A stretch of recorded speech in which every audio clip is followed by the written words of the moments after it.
September 23rd, 2024 meeting of the Sacramento Regional Transit Board of Directors. Would the clerk please call the roll? Director Brewer, Here. Director Budge, Director Schaefer. Here. Director Schaefer is here for alternate for Director Daniels, and this will be his permanent seat for the remainder of the year. Thank you. Director Hume is absent. Director Jennings. Here. Director Kaplan. Director Kozlowski. So here. Director Maple is absent. Director Cerna is absent. Director Singh Allen. Director Vang is absent. Chair Kennedy. Here. With that, we have a quorum of 8 votes, and this meeting of the Sacramento Regional Transit District is recorded with closed captioning. The recording will be cablecast on Metro Cable Channel 14, the local government affairs channel on the Comcast and DirecTV UVerse cable systems. The recording will also be video streamed at metro14live.saccounty.gov. Today's meeting replays Thursday, September 26th at 12 p.m. and Sunday, September 29th at 9 a.m. on Metro Cable Channel 14. Once posted, the recording of this meeting can be viewed on demand at youtube.com/Metro Cable 14. Members of the audience wishing to address the board should fill out a speaker card located at the rear of the room and provide it to myself or Adam. Once the item has been called, additional speaker cards will not be accepted. The time allowed for public comment is at the chair's discretion. The timer will chime when you have 20 seconds and then again when your time's up. There was a comment from Rick Hodgkins on item 6, complimenting the new light rail vehicles and non-working Connect card machines. And that was provided to the board, as well as a comment from Jeffrey Tartagia on item number 6. Thank you very much, Madam Clerk. Welcome, Director Schaefer. And would you please join me in the Pledge of Allegiance? I pledge allegiance to the flag of the United States of America and to the republic for which it stands, one nation, under God, indivisible, with liberty and justice for all.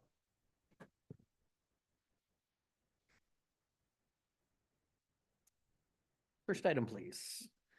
Okay, we have the consent calendar, items 2.1 to 2.12, and staff would like to pull from the agenda item 2.6. This item will be brought back to the board at a later date.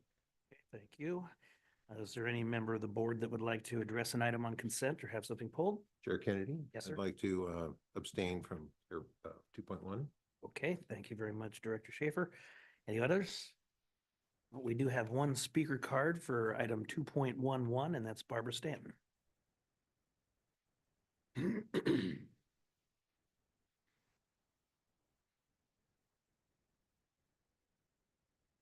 that mic on? Hello, Hey. hello. Okay. Hello, Chair Kennedy and directors. I'm speaking on behalf of Helen O'Connell, who could not be here tonight, but she wanted to make her point, so here it is. I was told that last time they needed an extension, it was for 3 months, which is ending in October. But the issue was not resolved. Now they want 6 more months. So how many times will we have to get extensions before the subject is dealt with properly? We are spending extra money that we should have been able to save. Thank you, Helen O'Connor. Thank you, Barbara and Helen. That's all the cards I have for consent items. Is there any other member of the public? Okay, hearing and seeing none, do we have a motion? Move approval of the balance, the balance of the consent calendar. We have a second by Vice Chair Jennings. All those in favor? Aye. Opposed? Abstain? Aye. And for the record, yes. Next item, please. The next item is item number 6, public addresses the board on matters not on the agenda. Hey, I do have cards. Michael Bevins.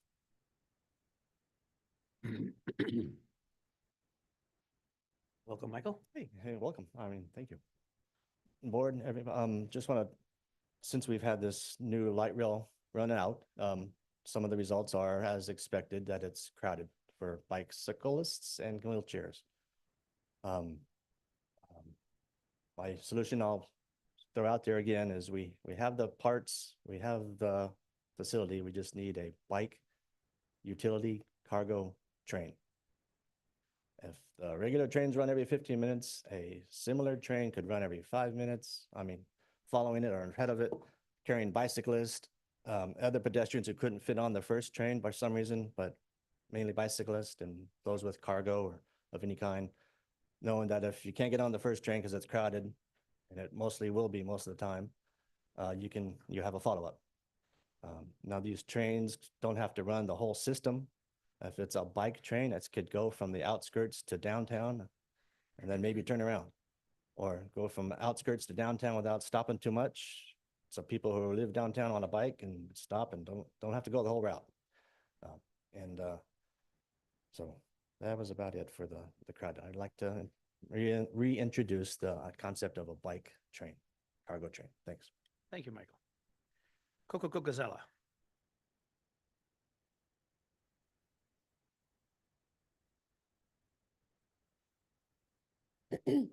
Coco Cocazella, Sacramento Transit Advocates and Writers. I'd like to bring up the idea, I think it's been proposed before, of a citizen advocate as a member of the board of Sacramento RT for strengthening solution building and oversight and diversity of thinking. Thank you. Thank you, Coco. Barbara Stanton.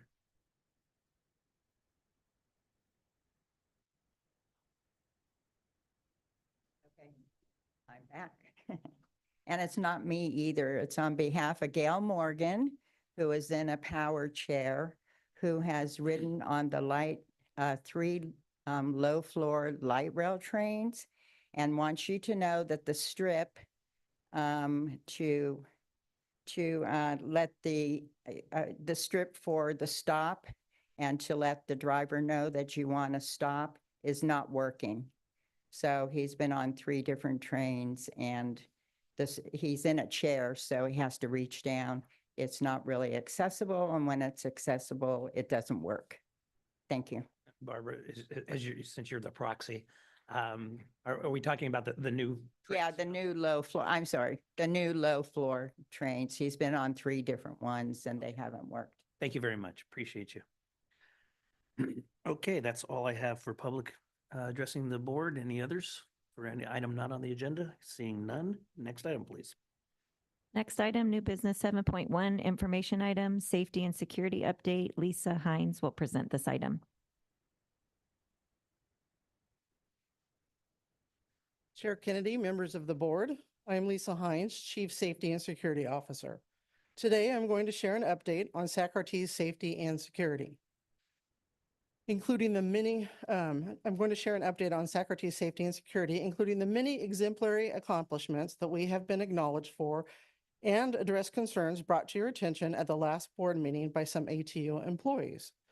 Additionally, I want to reiterate that the well-being of our employees and customers remains our top priority. We are proud of our safety and security track records, including being recognized with over 6 national top awards. I want to start by highlighting the vast number of resources that SAC-RT provides to ensure a safe and secure environment for SAC-RT employees, writers, and the community. 8 years ago, our board and GM CEO, Henry Lee, envisioned safety and security as our top priority and created a chief of safety and security position that manages security and safety and customer satisfaction as we implemented more programming. I was hired for that position. Under my leadership, we have doubled our forces and have close to 20 law enforcement officers from the Sacramento Police Department and the Sacramento Sheriff's Department, more than 40 transit ambassadors, over 80 security guards, and a full-time security operations center, staffed with 12 employees, which is located at the Sacramento Police Department's real-time information center. Additionally, we have doubled the staffing for our safety department for a faster response time to critical incidents. Currently, assault incidents on transit workers nationally are at an alarming level. I attribute SAC-RT's low numbers to our highly successful safety and security programming. One of our safety programs that has been extremely effective is the use of our Security Operations Center for 24/7 monitoring of our live feed cameras on trains and at stations. With staff observing any nuisance behavior through the cameras, they will remotely speak to the violators via the PA system at each light rail station. This program has allowed us to deter most nuisance incidents each year. Their overall safety program has resulted in crime dropping over 34% over the last couple of years. Today, Sacramento is one of the safest transit systems in the nation, with only 7.5 incidents per million trips taken, or a crime rate of 0.0007% annually. Also, industry-wide, there are 246 incidents per 1 million revenue miles, while Sacramento has 7.5 incidents per 1 million revenue miles, way below the industry average. These innovative solutions have resulted in Sacramento receiving 6 top national awards for safety and security programs since 2019. It is important that we celebrate and we remember how our innovations and hard work to provide a safe and secure environment for our employees and riders resulted in national recognition. In fact, we raised the bar in the industry. In September, I've been asked to speak at the upcoming APTA National Conference, and in November at the California Transit Association Annual Conference, sharing our safety and security programs. The reasons why we have received each of these awards are important to highlight because they addressed our performance, problem-solving strategies, employee and passenger safety, and strategic development of resources. For example, starting with a certificate of merit from APTA, for decades, the area of North 12th Street under the Union Pacific Railroad Bridge has been plagued by trespassers fouling our tracks, leading to terrible accidents, including a fatality. We conducted a CPTED, crime prevention through environmental design. We added signs, educated the community, requested enforcement of trespassers, worked with the community and the city to address the issues, ultimately installing a fence next to the right-of-way, and have not had another major incident since. Today, our light rail operators are protected from pedestrians standing or walking next to our track at that location. In 2022, we received the Federal Transportation Security Administration Gold Standard Award for System Security for a second time after receiving it in 2019. Out of the 6,800 public transit agencies that TSA oversees, Sacramento is one of 4 nationwide to receive this recognition. Only one for a second time within 4 years, the only agency to receive it a second time within 4 years. The way to receive this award is to have TSA conduct a comprehensive baseline audit of our security and safety programs, including as they relate to employee safety. In 2021, APTA awarded Sacramento with the Rail Safety Gold Award. This was presented to Sacramento for our emergency response to critical incidents such as COVID and major protests. Sacramento being the state capital, it is exposed to a larger number of social and political demonstrations. Sacramento quickly assembled communication methods to a large group of internal and external stakeholders to nimbly respond to rapidly unfolding events.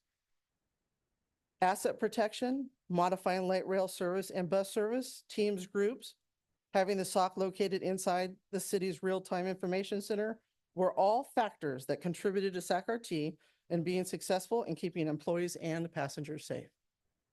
Establishing an emergency operations center at the SOC when these events would unfold gave Sacramento a leg up in having access to all the city of Sacramento's cameras.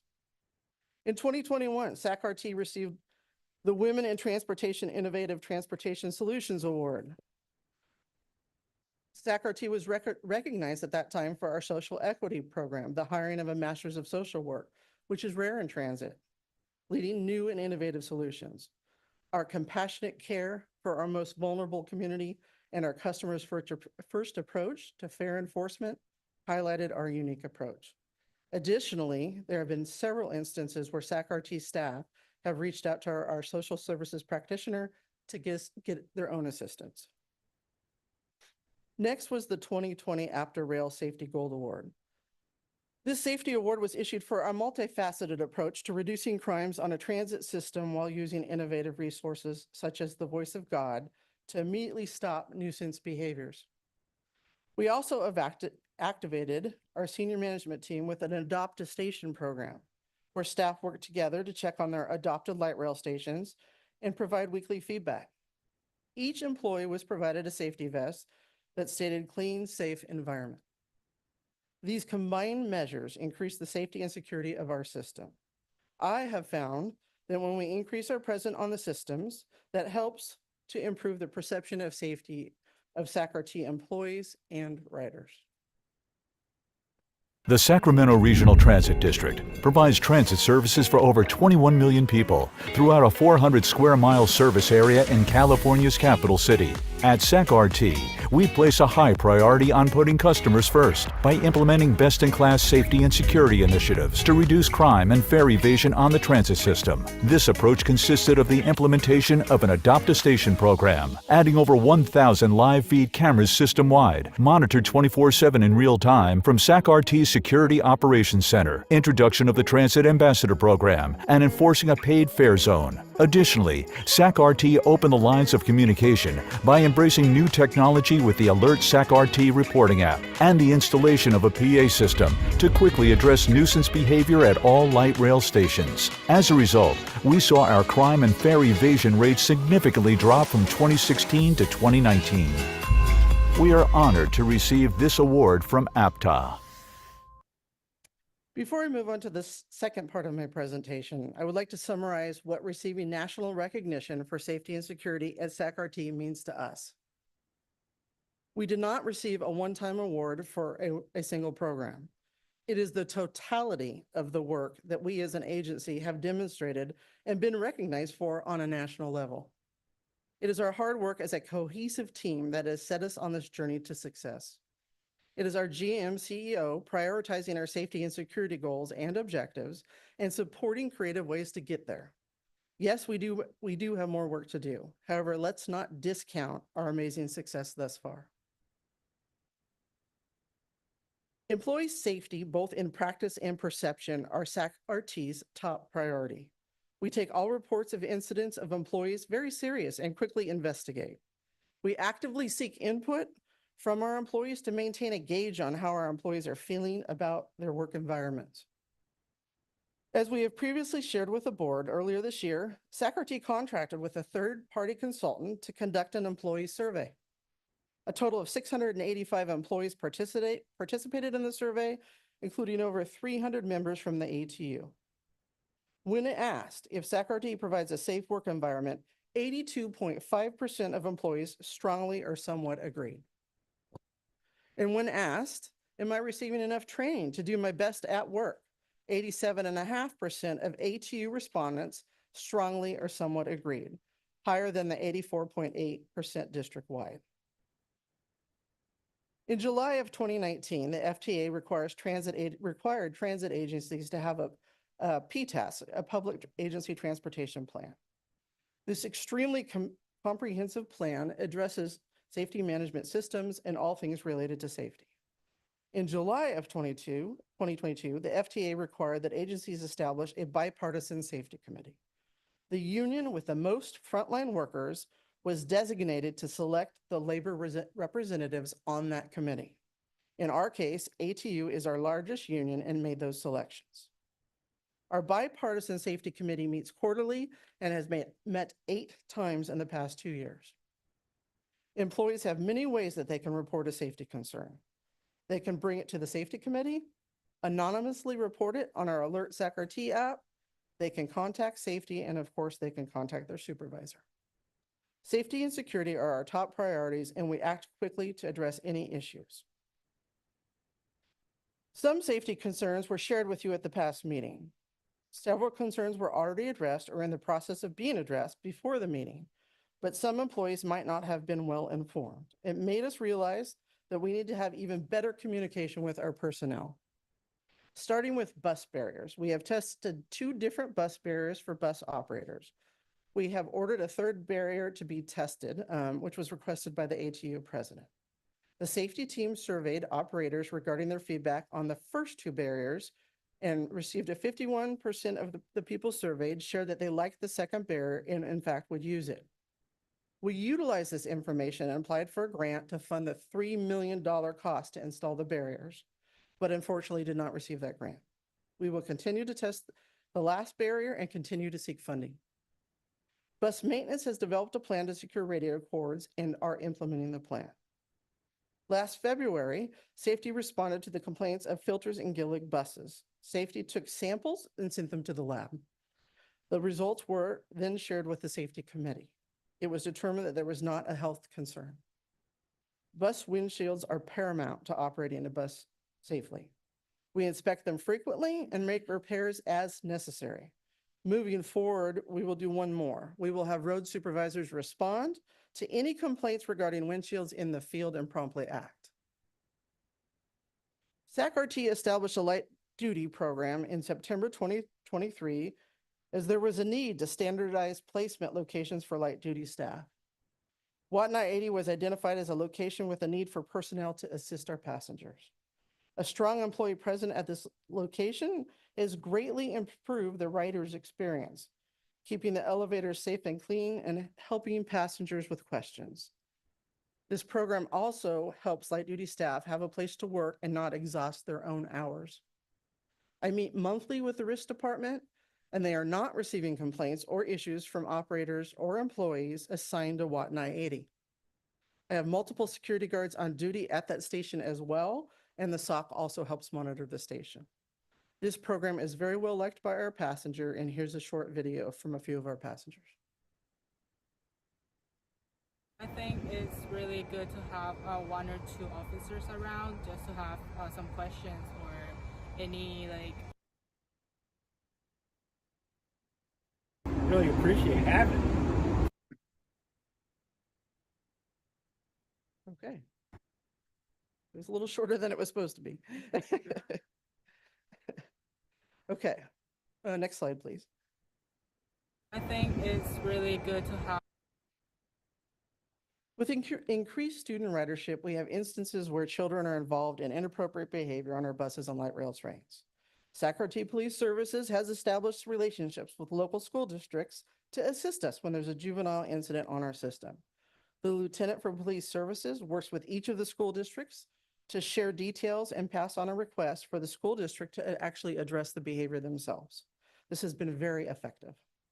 SAC-RT also reached out to many community-based organizations such as Always Knocking, who work with kids in the community. As you can see, we held a meeting to establish relationships with CBOs so that we can work together on juvenile issues. The interior of the buses are cleaned daily, including cleaning the dash and driver's areas with a damp towel and removing all trash.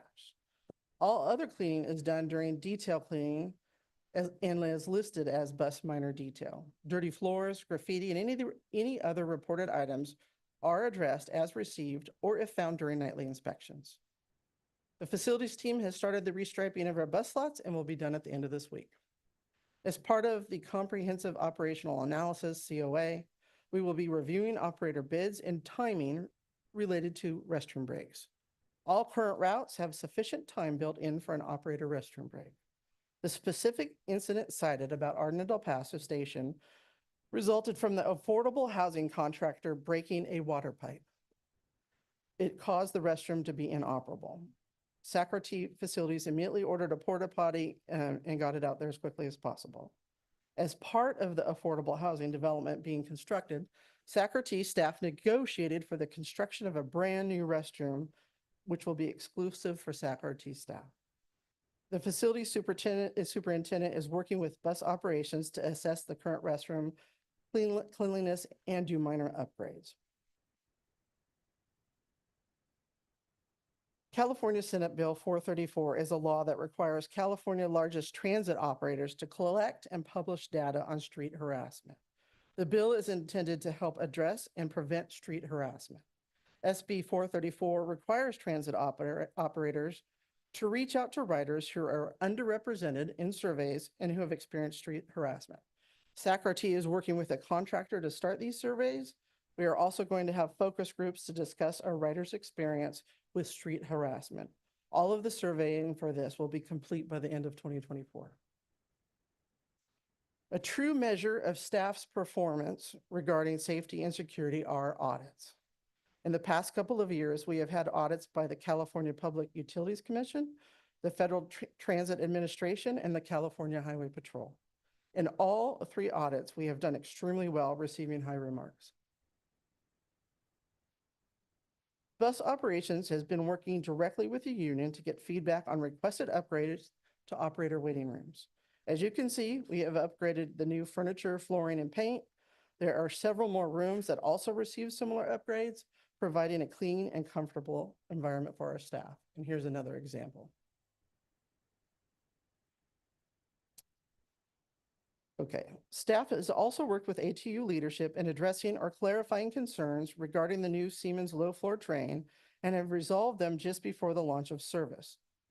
On Friday, August 30th, myself, Shelley Valentin, and the VP of Employee Development and Engagement, David Topaz, met with Crystal McGee Lee and ATU's leadership team to discuss immediate concerns. We have communicated with them on our actions that we have taken regarding the Siemens low floor launch. In addition, we offered to facilitate a monthly labor management meeting with ATU leadership to discuss and resolve concerns together on top of the regular safety committee meetings. The union accepted this offer and we will proceed with having these regular meetings. Also, all operators will be receiving de-escalation training and assault awareness and prevention for transit operators. In closing, we greatly value our relationship with our union partners, and we will continue to work together to quickly mitigate any safety concerns one-on-one and in our scheduled committee meetings. Any questions? Okay, thank you. I know I have quite a few, but first we will go to nobody on my right and Director Kaplan. Hear those first.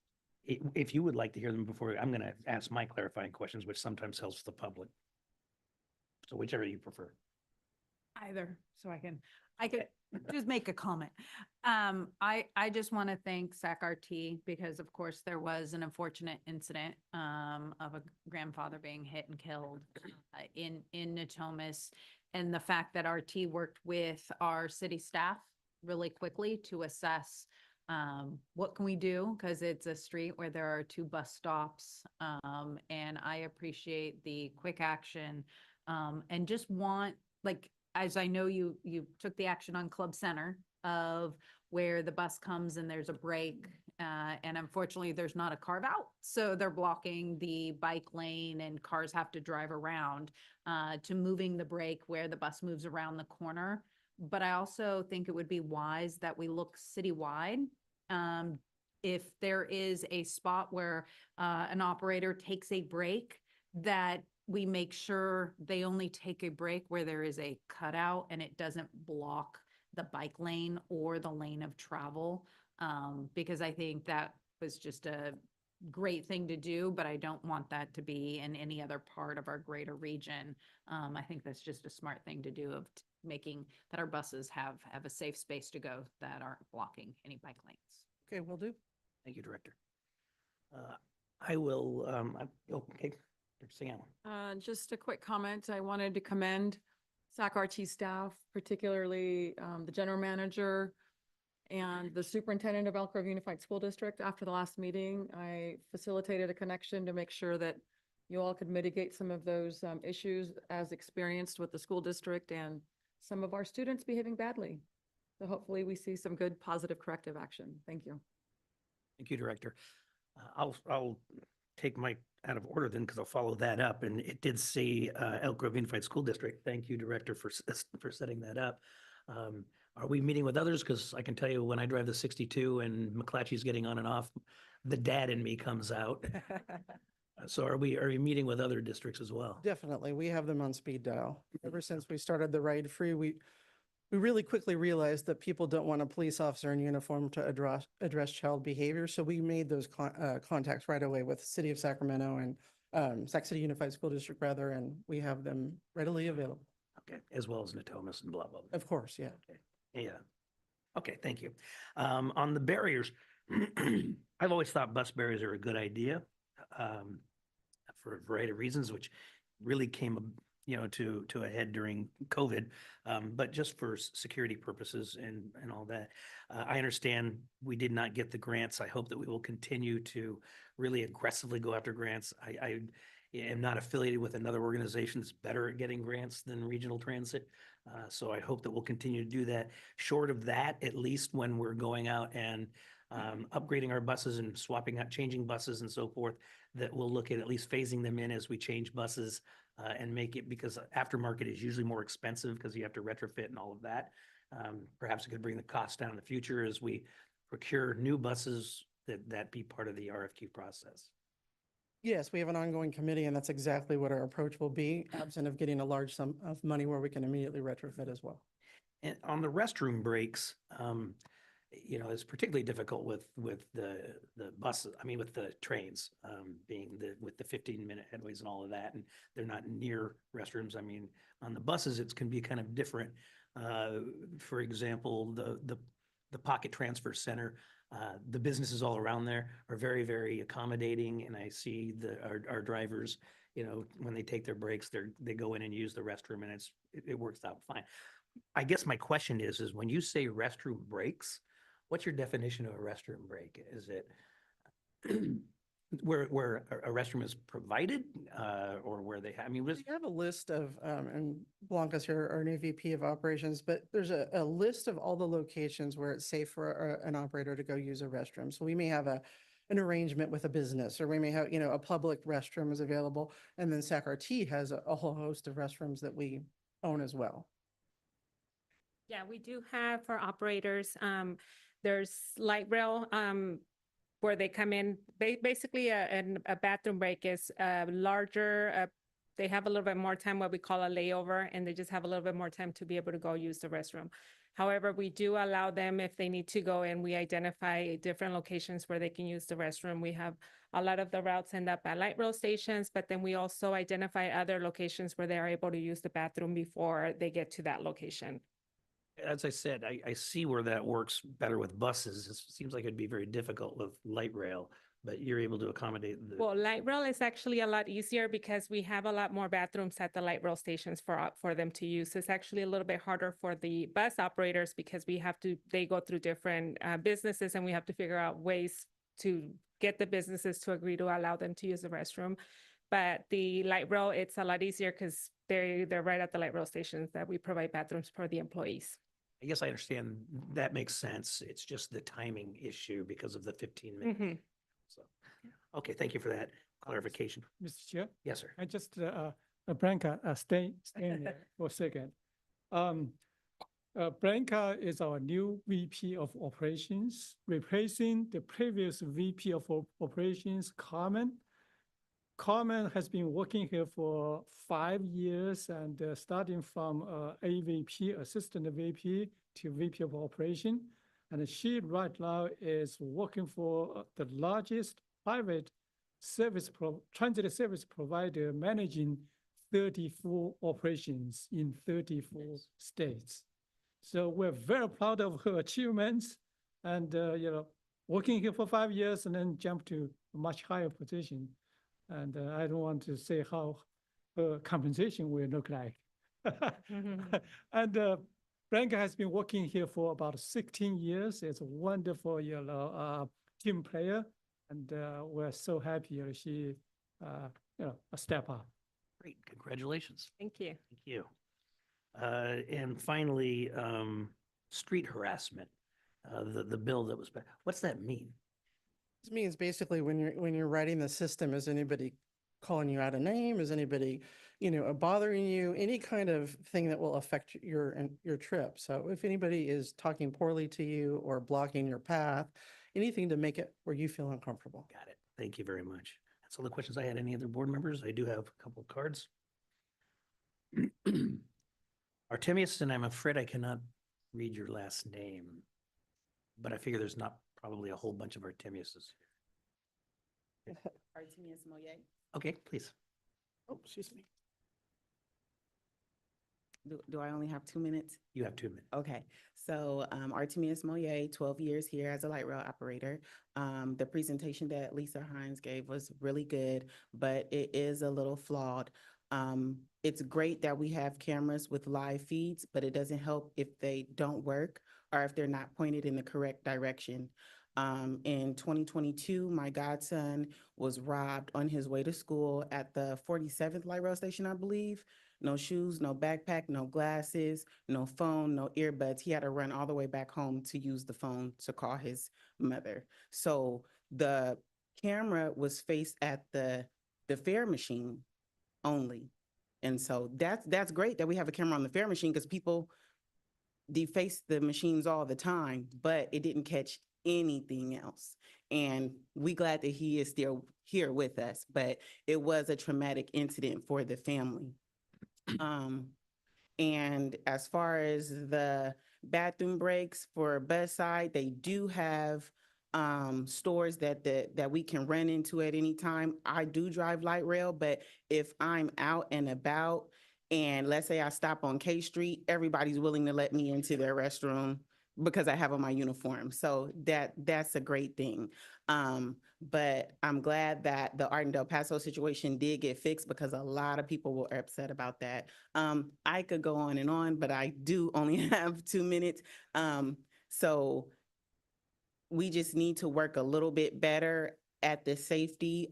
Just the other day, or let me say last week, there was, No, go ahead. okay, there was 3 guards on the train that were attacked. And they said that the person that attacked them had a cup of vomit that he carried with him. So these are the things that we deal with on a daily basis. 2 of those guards are now back at work. One I heard is not gonna come back. It's just a lot. Thank you. Thank you, Ms. Moye. I appreciate it. Crystal McGee Lee.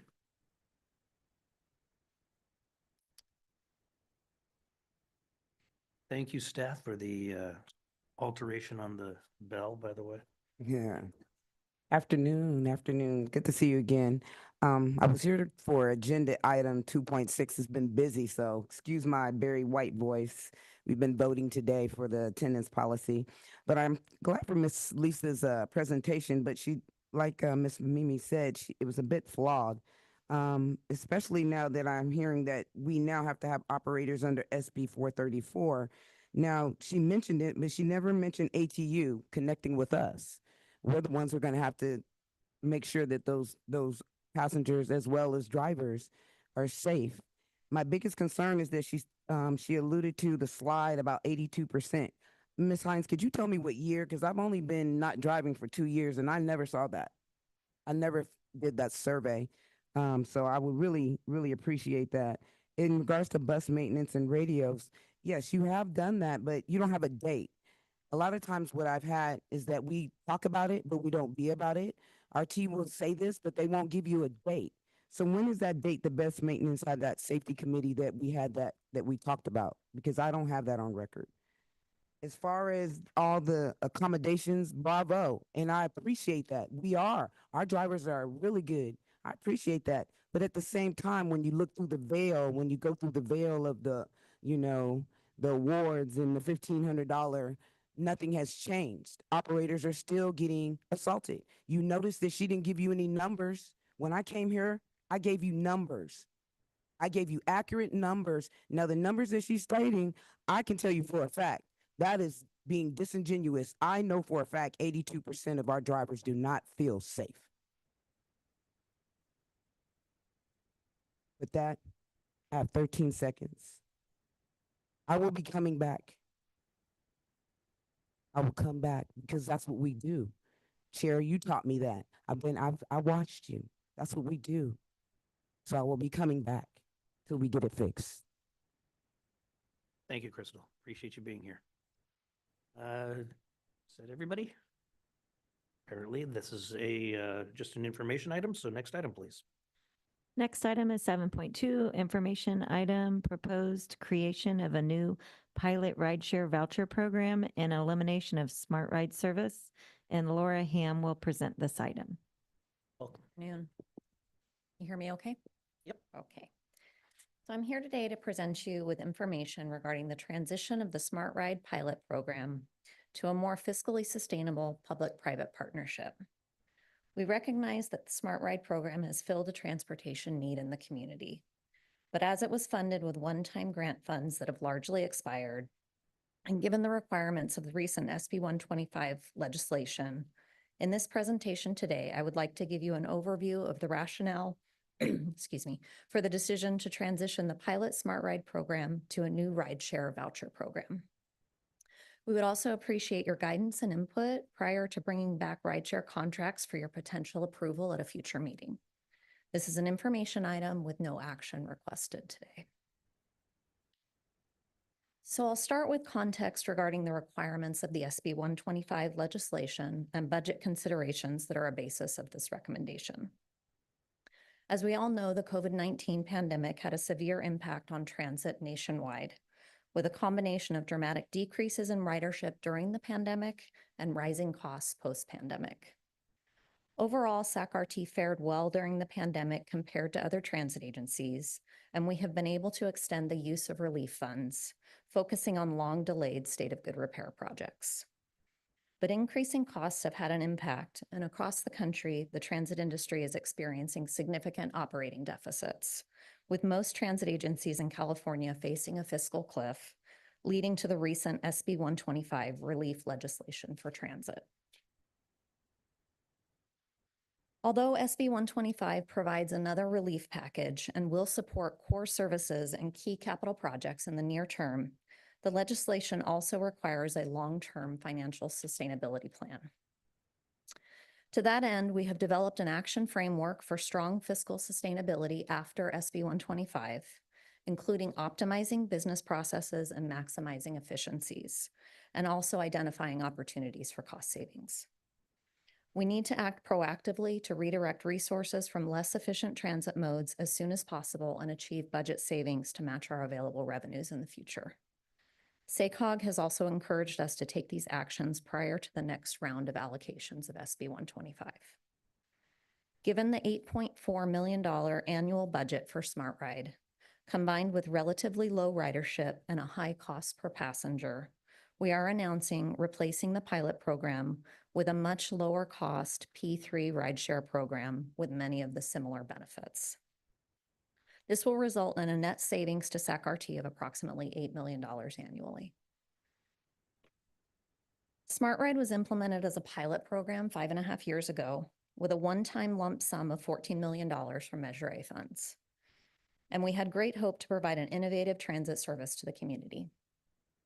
But we have learned that Smart Ride is not efficient compared to other service lines, and it has been difficult to meet demand and contain costs. This comparison here shows that Smart Ride is our most expensive, least efficient bus service line with a budgeted cost of around $47 a trip and carrying only about 180,000 riders per year, less than 1% of our overall system. Comparatively, our fixed route big bus service costs less than $10 per trip. In addition, with a similar level of investment in our ride-free program at about $10 million, we see that because of its productivity and ability to generate high ridership, the program nets about $2 per trip in return, with $4.2 million in ridership and growing.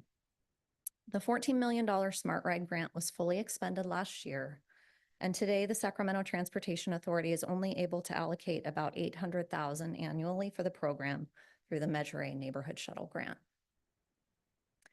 So based on the reasons I described, staff has developed a proposal to repurpose the Measure A grant funds and replace Smart Ride with a pilot rideshare voucher program at a significantly lower cost per trip, while still offering an option to extend the reach of our fixed route system. In the development of this proposal over the last several months, we conducted an extensive peer analysis on microtransit and rideshare programs. Our analysis has shown that a number of transit agencies have eliminated microtransit programs and replaced them with rideshare subsidy programs that are more cost-effective. That includes several operators in California and others across the country. In order to implement the program, we are working towards amending our current grant agreement with the Sacramento Transportation Authority. The pilot rideshare voucher program budget is intended to match the remaining funding and term of our current agreement that expires in June of FY26. With your input, we will present this proposal to the authority board next month. So the main parameters of the voucher program are proposed as follows. The customer would pay the first $5 of a rideshare trip, and SAC-RT would pay the next $5. We are proposing capping the total number of vouchers per month per individual at 20 in order to manage the available budget. As a way to encourage this as a means to get to fixed route transit rather than a replacement, trips would be confined to the geofence zones, matching the smart ride zones today. And through education, we would encourage the transfer to bus or light rail service. It would be available the same days and hours as smart ride today. And overall, passengers should experience shorter wait times and greater availability of rides. We are currently negotiating an agreement with Uber as a private-public partnership. Uber services are available to us under a cooperative purchasing agreement, but we are also researching other potential providers. So one reason we're looking at additional providers is to secure providers that have vehicles that are accessible to people using wheelchairs. Uber does have a wheelchair accessible option in its app known as Wave service, but does not currently have accessible vehicles in the Sacramento area. We are making inquiries with other local taxi and public wave transportation providers and have tested one provider with the assistance of one of our MAC members. Wheelchair trips represent about 5% of our smart ride trips today. Based on the cost of those services, we may provide a voucher of $5 or more for wheelchair accessible vehicles or waves, and potentially offer additional vouchers for persons with disabilities. We are also working closely with our MAC on the overall accessibility of the program. Other areas in development include options to book trips by phone and accessibility for persons with other types of disabilities, such as visual impairments.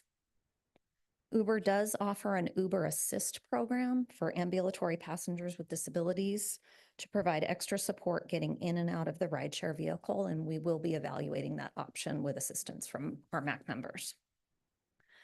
One update since our staff report was written is that Uber will have the Uber Teen program available and compatible with vouchers by the end of the year. This is for youth 13 and up, registered under a paratransit, or excuse me, registered under a parent account, which matches the age requirements for Smart Ride today. A few other statistics, we do expect to provide the same number of daily average trips as Smart Ride today, serve the same population and score mileage. And as I mentioned, we're proposing an 18-month pilot beginning in January 2025 through June of 2026, funded through an amendment of our grant with STA. We have given ourselves flexibility in our grant proposal to add or remove rideshare providers based on performance and increase or decrease our budget for each provider. And as we gain real-world experience and conduct our comprehensive operational analysis over those 18 months, we will develop recommendations for the next phase of the program. We're conducting outreach now, beginning with our partner agencies and the Mobility Advisory Council. We have tentatively scheduled 3 public open houses, and we'll be conducting other outreach on the system as we do with all of our other service changes. We believe the program can benefit tremendously from public input, but we are moving on a fast-paced schedule to implement by the end of the year. We will need to take this to the STA board in October in order to amend our grant agreement, and would be back to you in November to award a contract for implementation by the end of the year. That concludes my presentation. Be glad to answer any questions. Okay, I'll go. I have a couple, first of all, a couple comments too. For those of us up here who either are or have been on the SACOG board, the SB 125 issue is very real. When we had our last conversations when I was on the board, this SACOG board is looking very seriously at the sustainability issue. So it's not to be, minimized as an issue. I'm just curious, I don't want to get too much in the weeds on operations, but the 5 and 5, what if it goes beyond 10? So the customer would pay the difference at that point. And we have looked at average trips taken on Smart Ride. We analyzed over 100 trips taken on Smart Ride and found that the average cost for that same trip on Uber would be about $12, So more or less. And you say there'd be 20 vouchers per month. So how does that work? A person would have a voucher that they would give? If they're using Uber, it would be a coupon code that they would enter when they schedule their ride. And they'll have a way to track that on the back end as far as uses per individual. Clearly, it goes without being said how important the wheelchair access is. I don't even need to get into that, but that's not even an option, obviously. It was interesting that how many more trips there are requiring wheelchair access than there were for Smart Ride.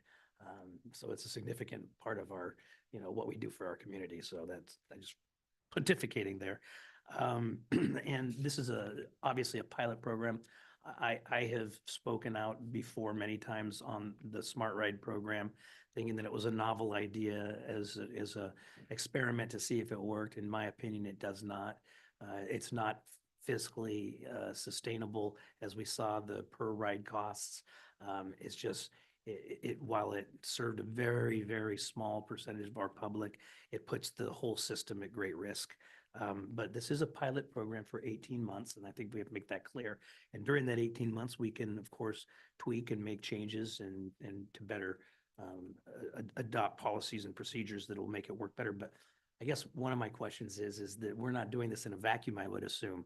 We've studied what other agencies are doing throughout the country and learning from what they've already done, because I know there are those that have done public-private partnerships already.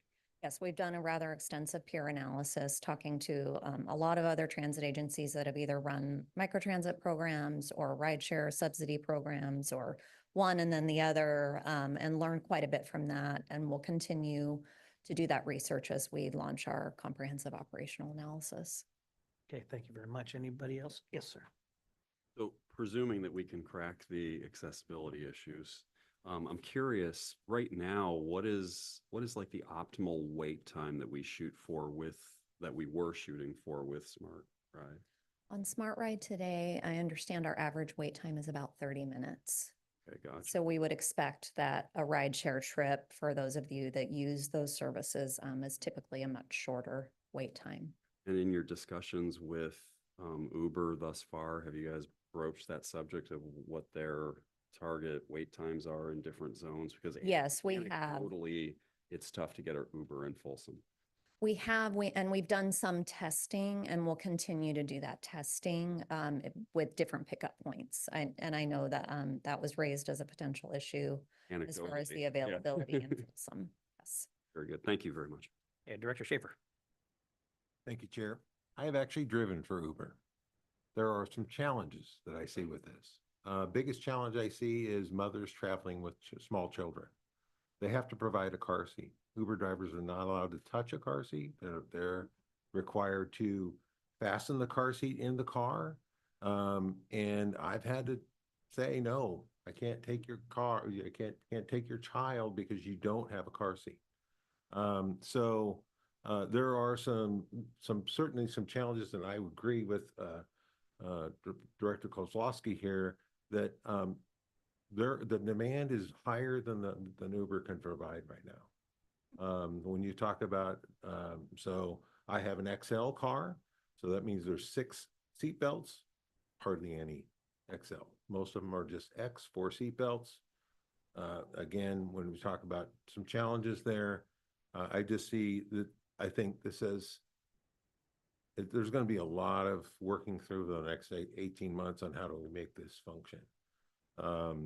Just because and when I go and if I can't take someone and I have to cancel the ride myself because they don't have a car seat, because they don't have it hurts the drivers, it hurts their record, and then they get less rides. So the other part of this is that when we start really diving into the weeds here, and I really am going to stop right here, but I would say that when the driver has to cancel, if the driver cancels, he does not get a cancellation fee for this particular problem. I'm not willing to absorb a $1,500 ticket from a parent who wants to put their infant child in a regular seat. So I have to say no and just eat. So I think that and again, when you start talking about very low value rides, there's many drivers that will not take them. They will not accept a ride for on the driver end, the lowest ride is $2.75. It comes through. If it's a very, very low ride, the drivers are not going to accept it. The drivers are looking for higher dollar rides. They're looking for $30 rides. They're not interested in a $5 ride. So there's some challenges that, and Uber's gonna have to figure out how to make this work. They have some work to do on their end, but generally speaking, I don't drive for Uber much, just once in a while, and I drive for a specific purpose. It's a great study in socialism. It really is. You get to talk to people that are Socialism or socializing? Yeah, social. no, not social. I'm talking about, sorry, I probably used the socialism wrong. So the point, my point is, when we see all of the vitriol we see on social media, when you actually interact with the public, you start realizing, you know what, we're going to be okay. People are pretty cool generally. So that's what I meant by that. And, I'm lacking the particular term that I'm looking for right now, but not only it's socialization. People are, generally speaking, people are pretty even keeled and pretty cool when you get them away from the keyboard. Right. Thank you for Well, that insight. Mr. Chair. Yeah, thank you, Director, for your perspective. Yes, Director Budge. Yes, actually, this is really quite interesting to hear it, both from Folsom's perspective and from a driver's perspective. I'm sure we all really understand the challenge with the cost of smart ride. And actually, I'm personally surprised to hear that that the ridership is so low, because they're everywhere. You know, and we've actually got some kind of hubs like Safeway, where you almost always see a smart RT bus that, you know, waiting for somebody who's gone into the grocery store or whatever, and they didn't get another call. So it's really kind of surprising that it's actually carrying such a small percentage of RT passengers. Personally, in Rancho, I've never had to wait except one day, probably during a commute hour, that there was a longer wait than 5 minutes. And given that, and I've been taking Uber for years. I mean, a lot of you know that I take Uber down here, but the most expensive ride from Rancho is out to the airport, and it's usually $30 or $35, something like that, both out and back. But, you know, down here it's in the 20s. So thinking about the fact that you're in specific zones, I can understand conceptually how it might be a much lower cost ride than it would be if I were coming all the way downtown. And you're right, I have met the most interesting drivers, including one guy who told me all about the country he came from. You know, I mean, I know everything about his home country. But yeah, if it works, it's a good idea. My concern, I think really aside from the intricacies of the things that you're talking about, my concern would be notification of the people who take it all the time. And I appreciate the fact that you've got some public outreach scheduled, but my suggestion would be that every time somebody takes it and they get off the bus, hand them a piece of paper that says the service is going away and what's going to replace it. I suspect it's a lot of routine riders. That's just my guess based on a couple of people that I hear from all the time. But that would be my suggestion. Hand them a piece of paper or a flyer or something that says, starting the 1st of January, this is what you're going to do instead. We can do that. Thank you. Any follow-up? Actually, a great idea. Yes, great idea. So in light of those comments, could you kind of like just give us a tiny, quick context? If this program sprung out of a grant, what did it replace something originally? Because we're going back many years. It kind of Smart ride? it was You a mean Smart pilot Ride unto originally? itself in a way, wasn't it? Yeah, well, I can jump in a little bit. So part of the impetus of doing it was to specifically get it out to areas where there were gaps in the system, where we didn't have either fixed rail or we didn't have regular routes. But it didn't necessarily warrant, a full route. But it was to fill in those gaps was really the beginning. Is that right, Mr. Lee? Yes, originally in the Measure A, there's a neighborhood shuttle program. Each year, less than $1 million. STA, for some good reason, they just did not award this funding to anybody. So they accumulated for about 10, 20 years, about $14-15 million there. So we said, okay, why don't you give us to do some most innovative, cost-effective stuff? And originally we thought this smart ride, for example, in the lunchtime, this office, 10 people will ride that, smart ride to go lunch, to come back. Now we have 20 rides for that, particular group.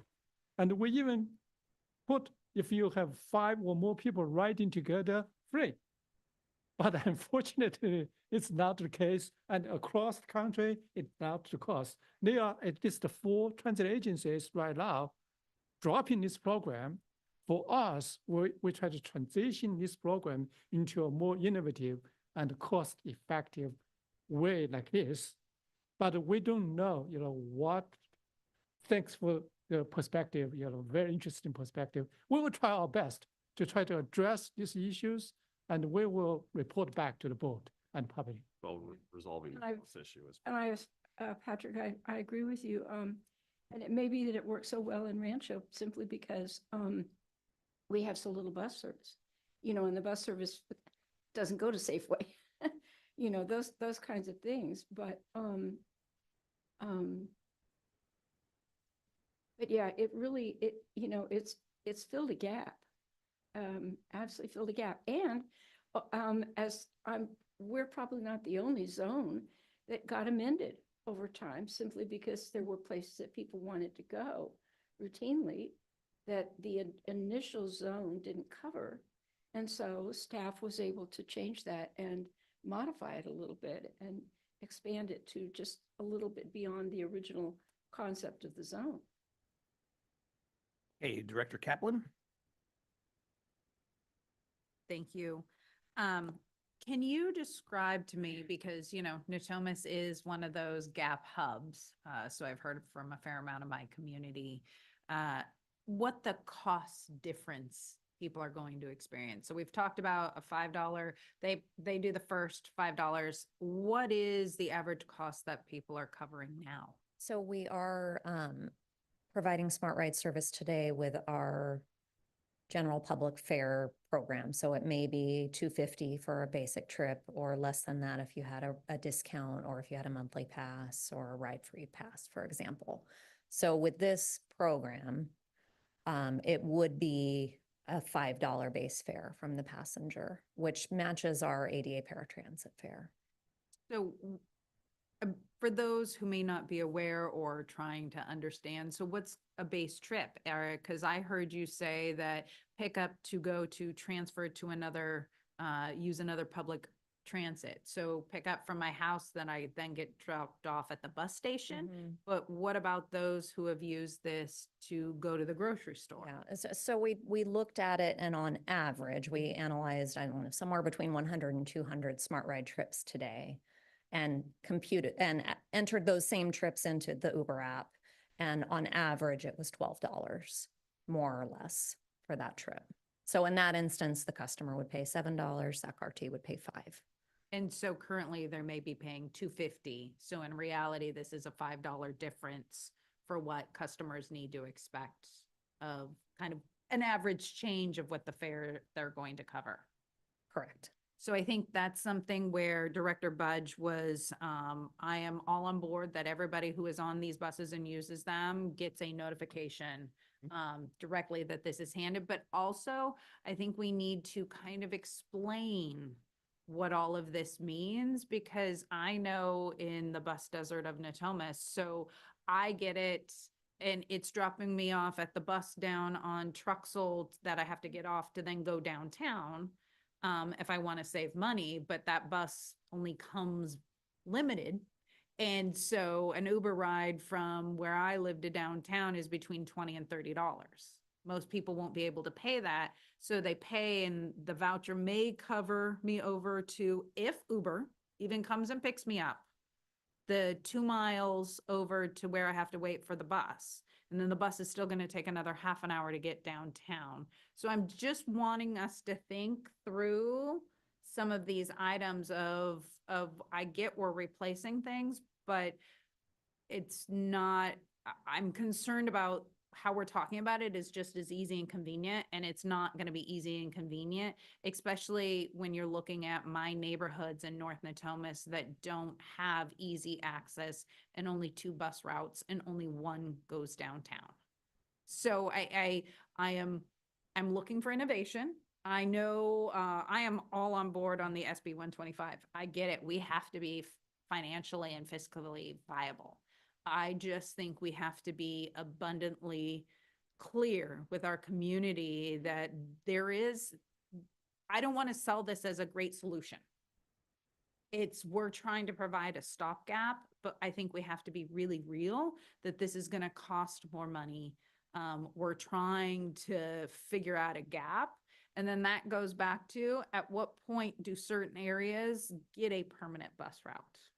That if the goal was filling the gap in the system, how do we then go to what areas maybe do need to be expanded for certain bus routes? So I just want to be clear when we have these meetings, because I get why we have to do it. I don't like that we have to do it. It's perfectly understandable, but I also have to talk to my community that this is not a great solution, but it's the solution we have in front of us to remain financially viable. But the people who use it the most are the ones that don't have the money to afford this. So that's the hard part. Thank you for your feedback. Thank you, Director. We're going to go to Director Singh Allen, followed by Vice Chair Jennings. Thank you. Excellent comments from my colleagues here. And Director Schaefer, it's a great pleasure to have you here with your great insights. Got to know you a little bit at Cap to Cap, so great to see you. The hat I'm wearing right now is more the safety and security. I'm concerned. Like, we heard about issues, so having concerns with Uber and Lyft. We see headlines regularly about this. So I'm also concerned, are we adding another union to our negotiations moving forward with, there's a newly formed California Gig Workers Union for Uber and Lyft. Is that going to be part of the new, dynamics? So are we looking at all of these angles as well? But safety and security, and when it comes to liability issues, when something goes wrong, what is that going to look like? So the employees of Uber would remain the employees of Uber. They wouldn't become SAC-RT employees in this model. We're subsidizing the cost of an Uber ride to provide that option for transportation. So we will have a contract with Uber that will have certain parameters, insurance requirements, things of that nature, as far as their area of responsibility to us in providing that service. Would just say, as we look into this, again, that safety and security, because again, we may have a contract, but ultimately when something goes wrong, you go to the deepest pocket. It's not the Uber driver. It's going to be SAC-RT. This is uncharted waters. We don't know what this looks like. So I love the creativity of looking at all the options. I just want to make sure that we're also looking at the other side, what can go wrong? And do all, as we play devil's advocate, let's look at all of the options and angles and find the one that makes the most sense, but also just being cautious. Thank you. Thank you, Director. Vice Chair Jennings. Just very quickly, the 18 months is something that I'm trying to process in my mind, because I know that over an 18-month period, we can make it a lot better than it was in the first month during that whole process.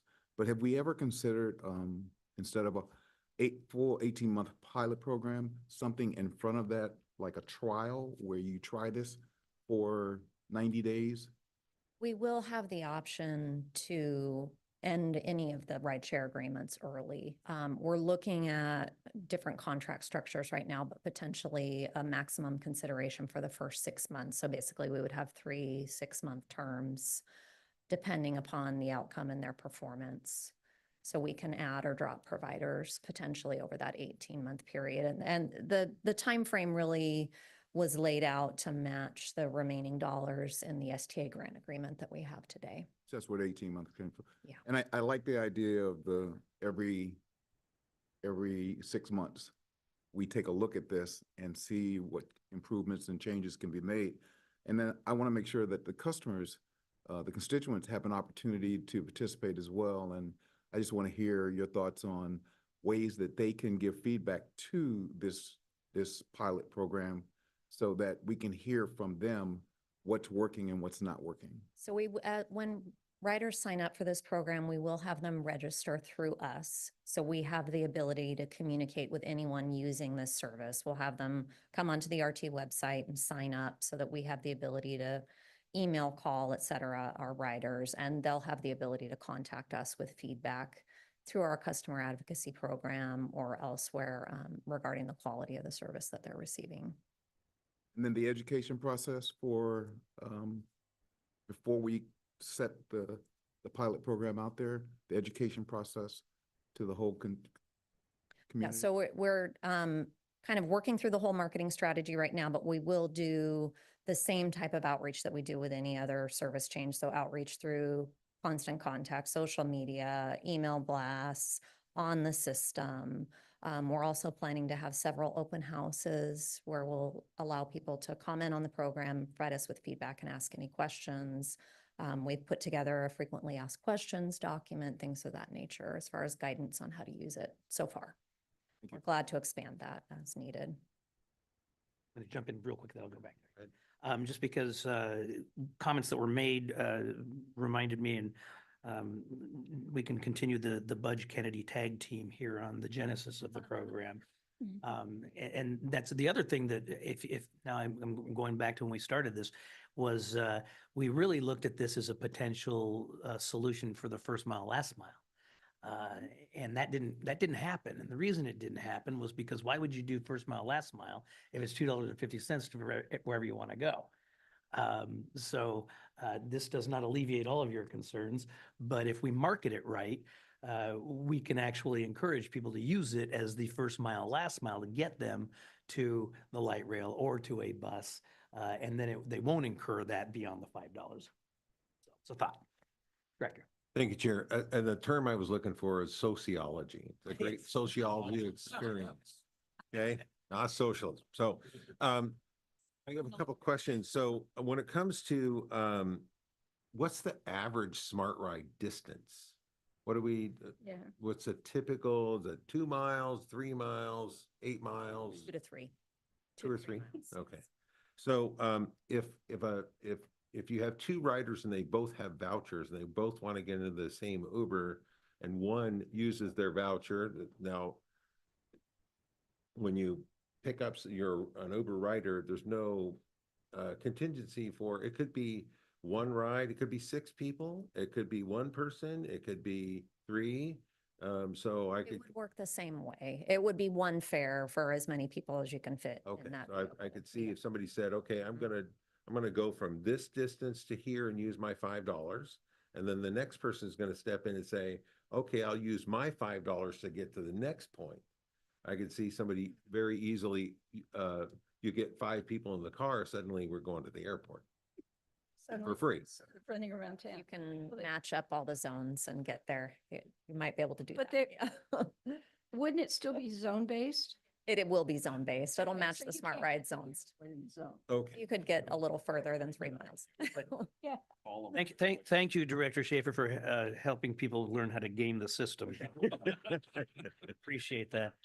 Okay, I'm gonna go to the public now. We do have a number of public cards. I'll start with Michael Bevins.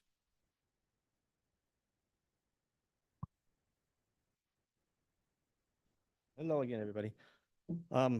Of all this talk, I'm surprised I didn't hear anybody at all mention about what are you gonna do with the drivers and the buses that you do have.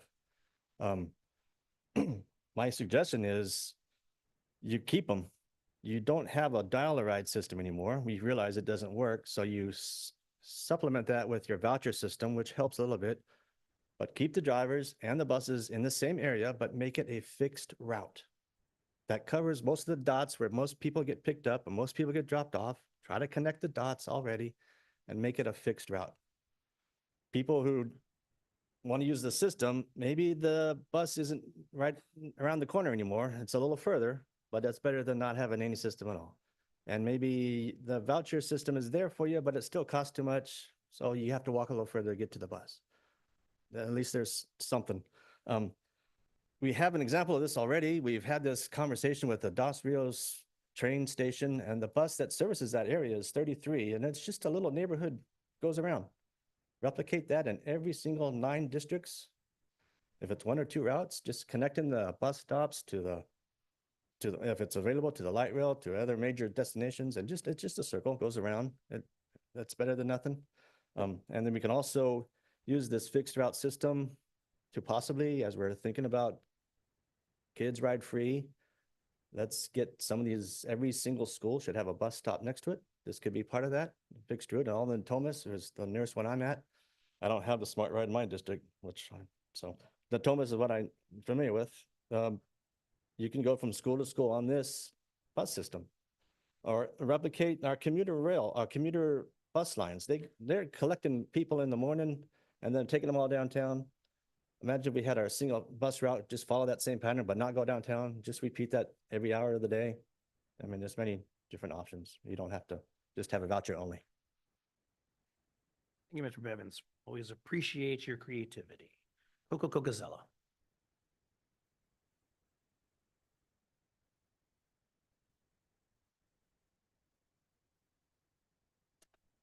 Hey, Coco Cocazella, Sacramento Transit Advocates and Riders. Equity. My personal definition is the ability to achieve the same outcomes, even though I may not have the same resources. It's not the same as equal, infrastructure. It means that I can still achieve it, even though I may not have the same resources. So there's a lot of stuff, and I have very limited time. So, for instance, cash. This program somewhat seems to dissolve any cash users. Just putting that out there. Signing up, registering for this program by online only is another equity issue.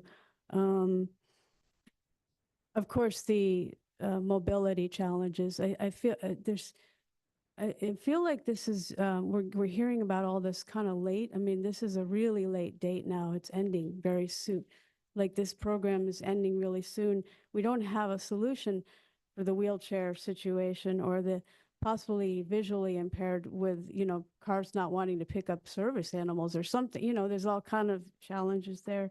Uber for Teens has a lot of limitations. It's only, if one looks up the FAQ on the Uber for Teens for Uber drivers FAQ, Sacramento is supported, but none of the other cities that are on the smart ride right now. So also there's other big limitations with Uber for Teens. So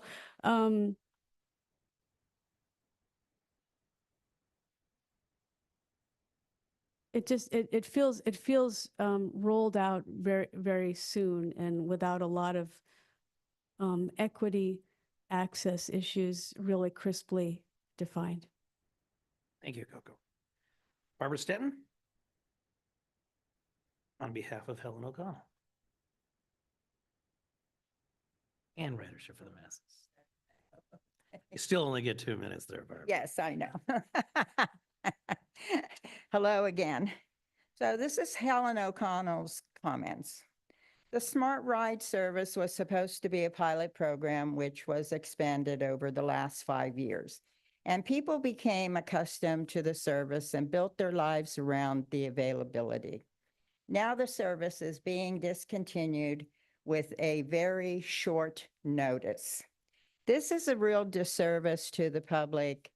They should have had been given at least 6 months or public hearings on the situation before termination. Without these measures, the public on which you rely to use your services will not be able to make adjustments so quickly to their transportation needs at a reasonable cost. Please consider having at least one public hearing before the termination of the service in December. Thank you very much, Helen O'Connell. And Ridership for the Masses concurs with her, as does Organized Sacramento. And just to say, it's not being replaced in kind. the same service that is now is not going to be the same service that's going to end up with Uber. Thank you. Thank you, Barbara. Dan Allison.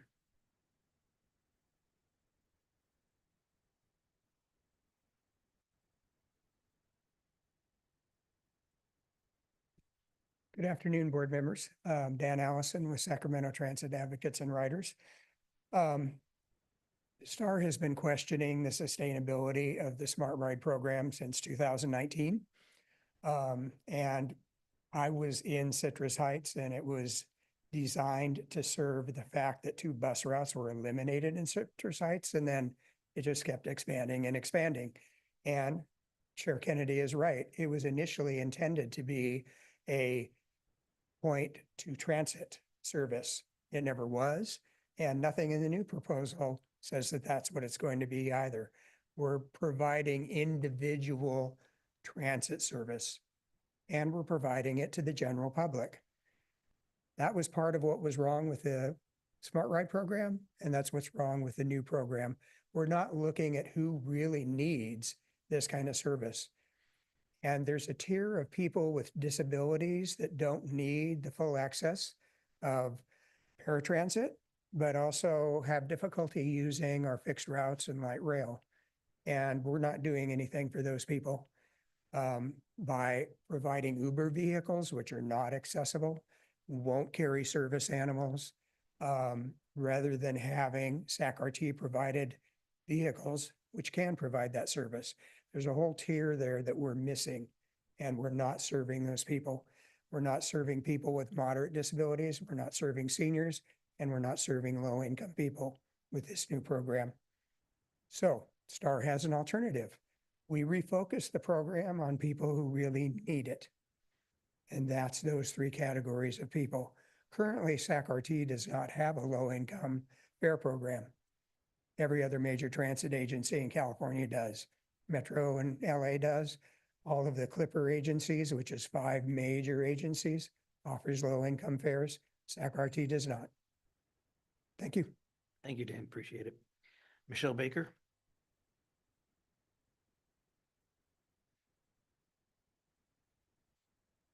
Good evening, board members. I am Michelle Baker. I am a Smart Ride rider. I use the Smart Ride almost every week, as well as the RT bus system and the light rail system. And one day when I was on the regular bus, I found that I read about this service, the Smart Ride, and it started back in 2008, which was 6 years ago. And I started using it in 2019. And it's a really good service because it picked me up from my house and dropped me off where I needed to go within the service boundaries. And I really don't want it to go because a lot of people, including myself, depend on the Smart Ride to take us to where we need to go. And the house that I live at right now, the bus stop is like 12 minutes away from where I live. And this Route 19. Route 19 comes every hour. That's too long for me to wait. So that's why I use the Smart Ride. And not only that, but this new ride share service that's about to replace Smart Ride, $5 per ride to get to and from where I need to go, that's too much. I can't afford that. So my suggestion is that we come up with a lower cost effective program to meet the needs of all those people, including myself, that need to use this service. And with the Smart Ride going away, it's just going to make it even harder for us. I'm on low income, so I can't afford the $5. I can't do that. That's going to cost me too much. And the Smart Ride is affordable for me. And I just hope something gets done because it's just not right. Thank you, Michelle. Miguel Pena.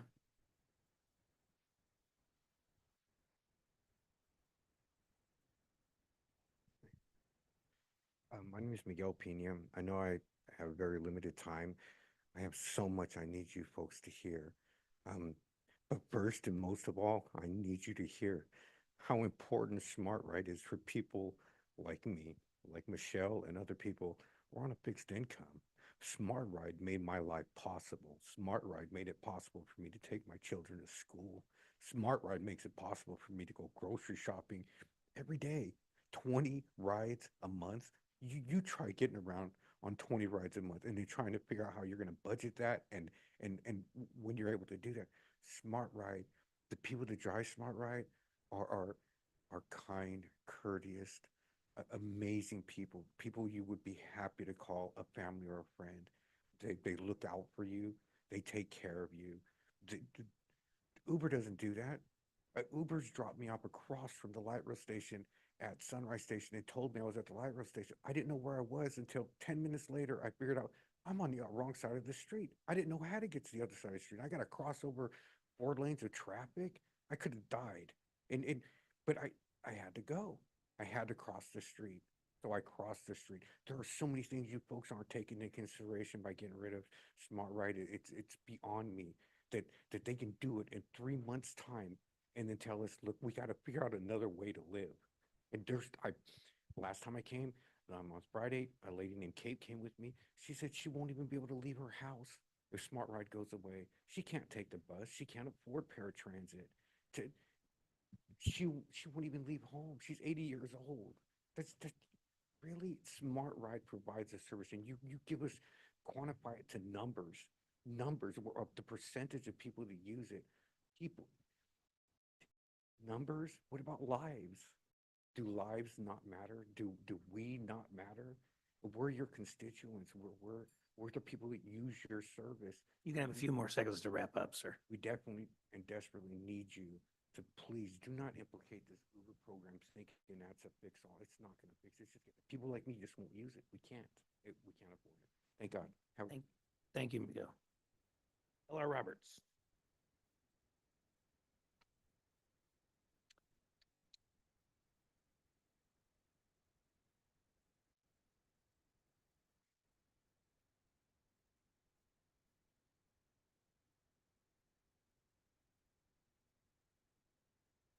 So I live in Oak Park. That's where I know Patrick from. My arthritis is really acting up nowadays. They got rid of our bus stop on 33rd Street some years ago. It's a long walk from my house. So I agree with everything my friend said about the how horrible this would be for disabled people. Let me say this as a retired union leader. The idea of, and I see smart drivers everywhere. I see them every day, several times a day.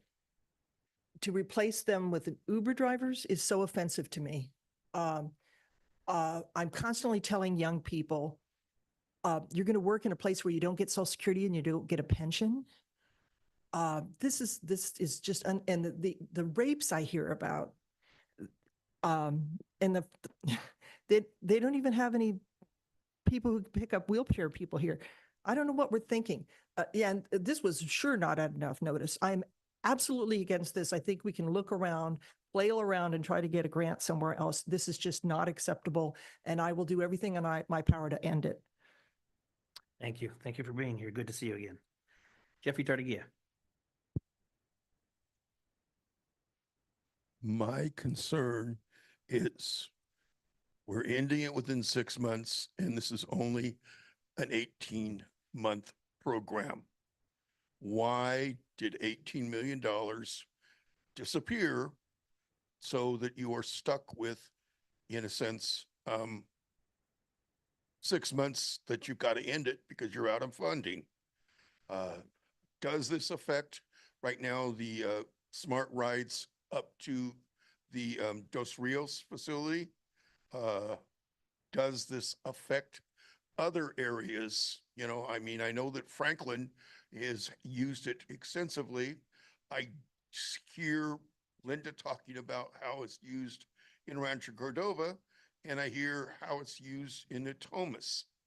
Again, areas where you have very little bus service, and yet, you know, you proceed with this plan that is really offering so much less.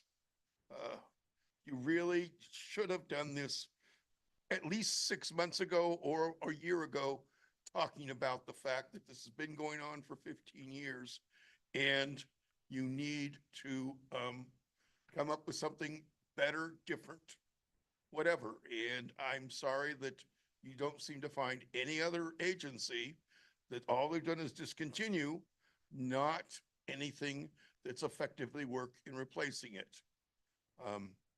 I will on Wednesday be asking the Disability Caucus going on through there, and we'll see whatever comes up. I'll end it with that.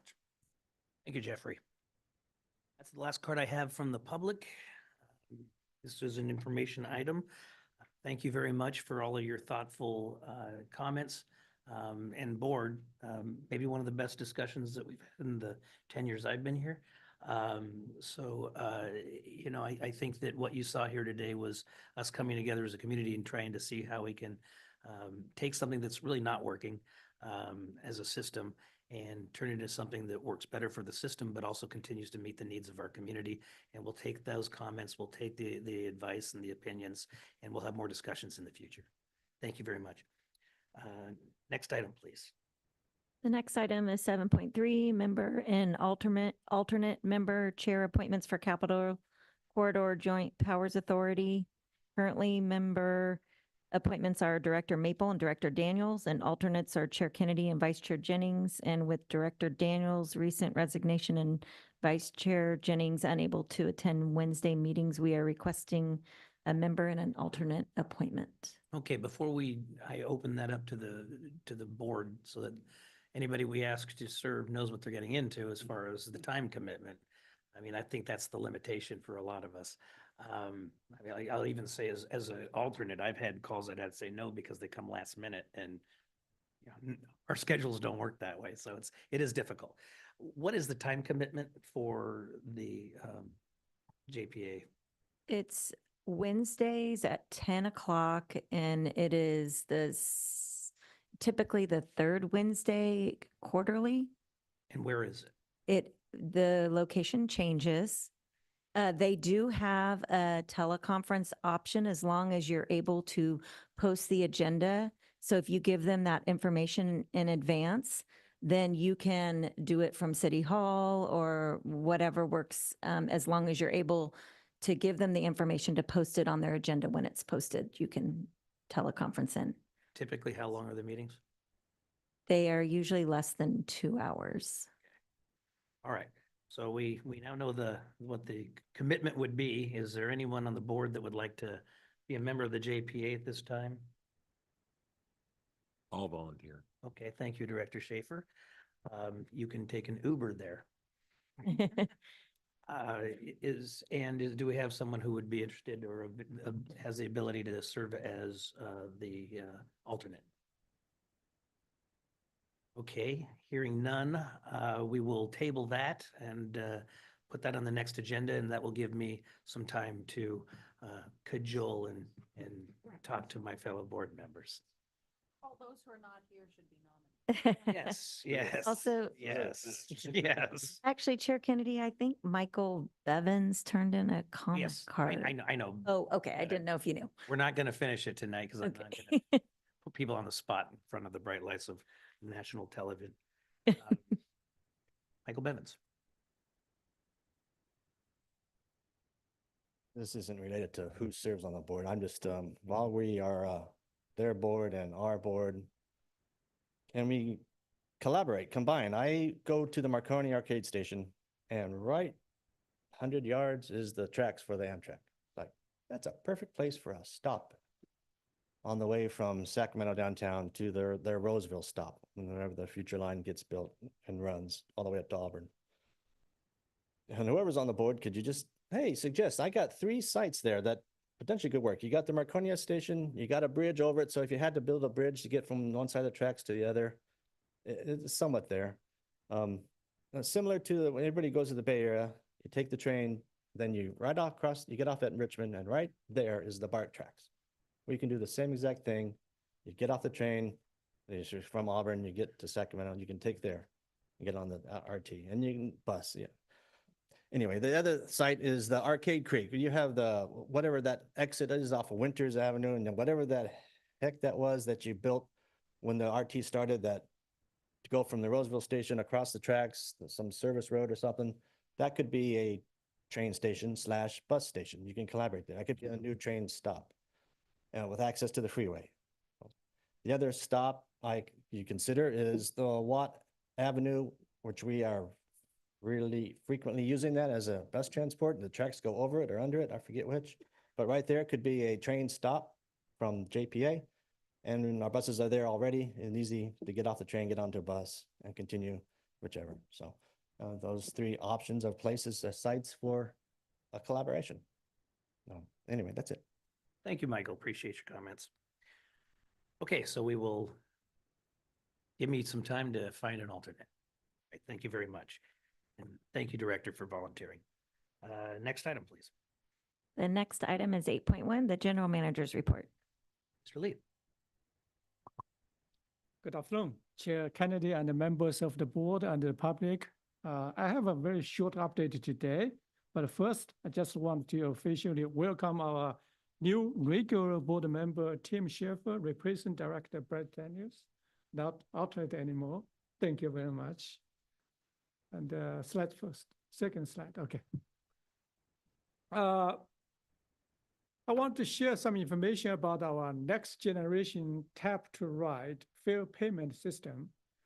As you may recall, in 2021, SAC-RT entered into a pilot project with the California Integrated Transit Driver Project, or CAR-ITP, which set up a fare payment system through the entire state, over 130 transit agencies.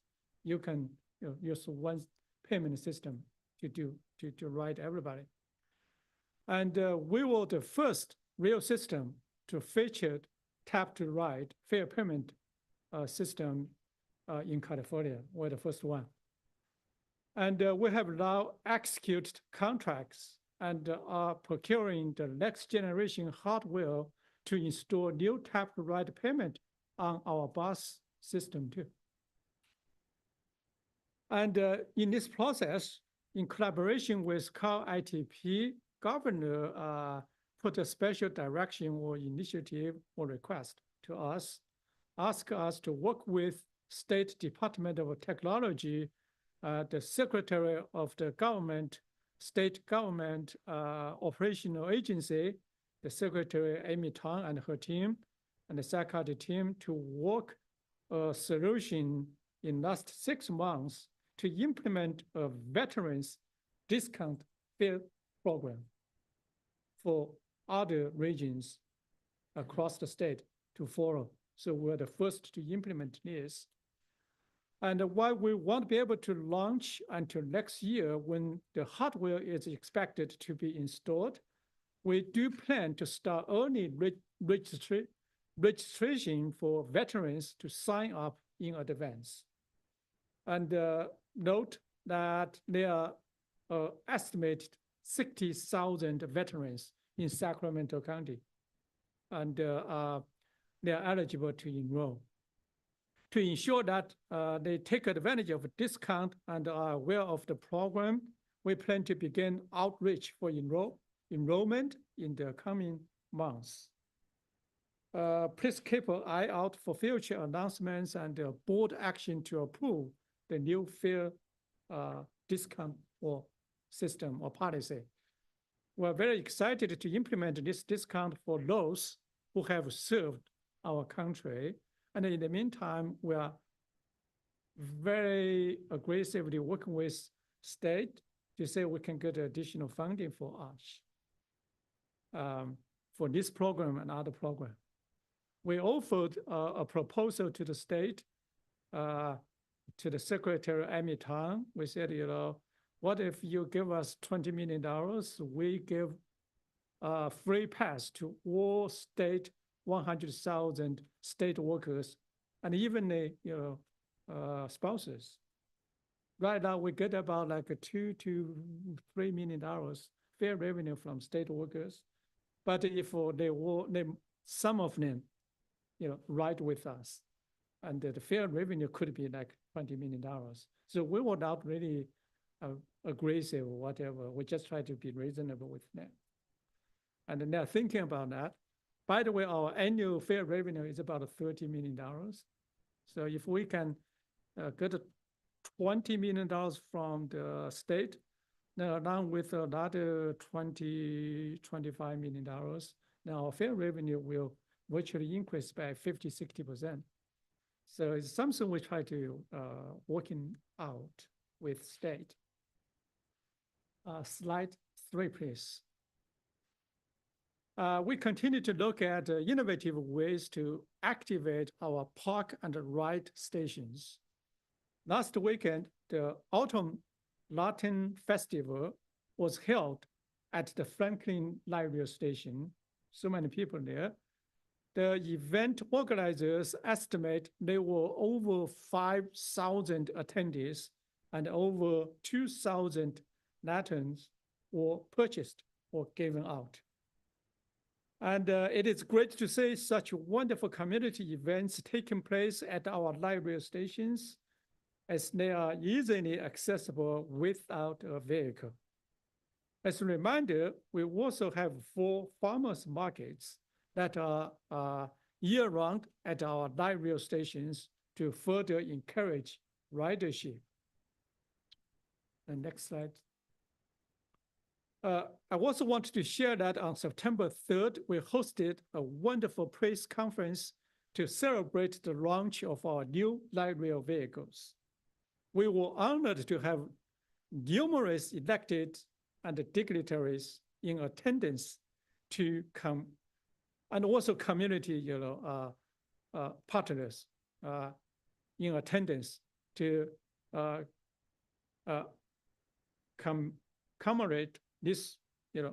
commemorate this historical milestone in SAC-RT's history. And also appreciate 4 state legislators and 4 board members, Chair, Director Linda Budge, Director Pat Hume, Director Lisa Kaplan, Director Tim Shelfer, or 5 board members, including Chair, joined the event. In my remark, I try to thank all community partners and stakeholders for helping us reach this milestone, but I only had limited time. And I planned to acknowledge many people there, such as our Mobility Advisory Council, the disabled community advocates, all of our partners in labor unions, SAC-RT ambassadors like Jeff Tatakea and Barbara Staten, Dan Allison, and many more. I just didn't get a chance to acknowledge them. And for those who were not able to attend the press conference or community celebration, I just want to share a brief video of the day's festivals. Adam, just a short video. September 3rd, 2024 marked a historic day for Sacramento Regional Transit. At the 7th and Richards Township 9 station, community leaders, government officials, and transit enthusiasts gathered to celebrate the launch of SAC-RT's new S700 low-floor light rail vehicles. This event represents more than just a new train. It's a symbol of growth, innovation, and a commitment to a more connected Sacramento. This is one of the largest capital projects with over a $500 million investment in SAC-RT's history. And the success of this project could not have been achieved without unprecedented collaborations and partnerships with so many great partners. This is a tangible community impact we had in mind when we had the bipartisan infrastructure law. And let me just say, thank you, SAC-RT. You and Siemens are community pillars. You're driving economic growth through the region by connecting the neighborhoods. This is not a partisan issue because you've got Democrats and Republicans coming together to say, let's make the Sacramento region the place to be, the place to work, and the place to live, and we can make this happen. So let's do this together. I think this really is a game changer. It's a glimpse into the future. It's a continuation of the tremendous strengths of SAC-RT as well as the dawn of a new era. This is a wonderful event. It's always exciting for us at the Federal Transit Administration to see new vehicles roll out like this here this morning, especially when they're fully accessible. RT provides choice. When Highway 50 is jammed up like that, somebody can ride RT on Highway 50 and get downtown quicker. But that's the important thing about this agency, is it provides choice. This is amazing. It's so beautiful. Imagine how our hearts will swell with pride as we drive downtown or walk downtown or ride this downtown and everyone sees it and says, wow, look at Sacramento. To public infrastructure and public transportation, I think a lot about functionality, right? How many trains can we build and get? How many routes can we create? How can we spread accessibility? And of course, all that's paramount. But today reminds us all that appearance and the way the system looks and feels to people also matters. SAC-RT has really paved the way for many of us in all communities. And I continue to be invited to ribbon cuttings, grand openings, unveilings, and it's no wonder why we continue to see SAC-RT and Henry Lee and his team be recognized not only locally but nationally. So this means so much, not only for our air quality, our climate, for mobility issues for people who don't have access to traditional transportation modes. But also this, talks about the image of Sacramento, and our mayor is right. And I think when I think about public transportation and light rail, we should just strive to be better every year. On behalf of our agency, I would like to congratulate SAC-RT and its partners today on the celebration of the first low-floor light rail trains operating on the Golden Green Lines. You have been tenacious in pursuing the funding necessary for this project, and I know we're only partway through. There's a lot more to do, and we'll be doing a lot more partnership in the future. Siemens Mobility and SAC-RT's trusted partnership goes back to the 80s when we assembled and built the first of the light rail vehicles, the U2 light rail vehicles, as one of the first customers here in the United States. At a time when traffic-clogged cities were still a developing problem, Sacramento was one of the few pioneering communities who took a chance on the resurgence of passenger rail. The launch of the S700 low-floor light rail vehicles marks a new chapter for SAC-RT and the Sacramento region, a step forward in accessibility, sustainability, and community connection. Thank you to everyone who made this milestone possible. Learn more about the new low-floor light rail vehicles and how to ride at sacrt.com/new trains. Hey, Henry, I missed our chair's speech. You did an amazing speech. Yes, You missed it. You skipped over him. Would you like a recap of my? I would like a recap. Well, I'll set the stage by saying, as you can see, I was the 14th elected official on the agenda. And my speech was simply, please raise your hand if you would like to hear from another elected official, another politician. As nobody raised their hand, I said, thank you, and I sat down. Good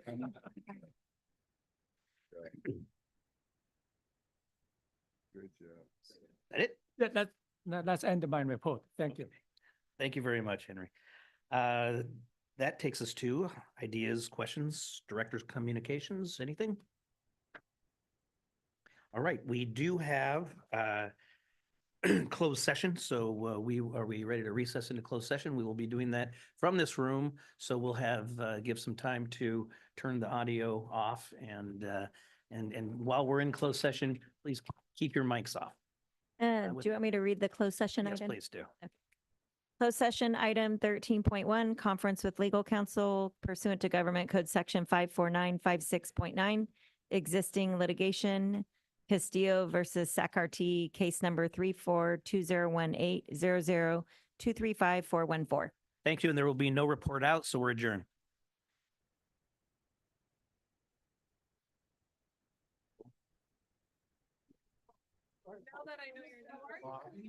Red Halo.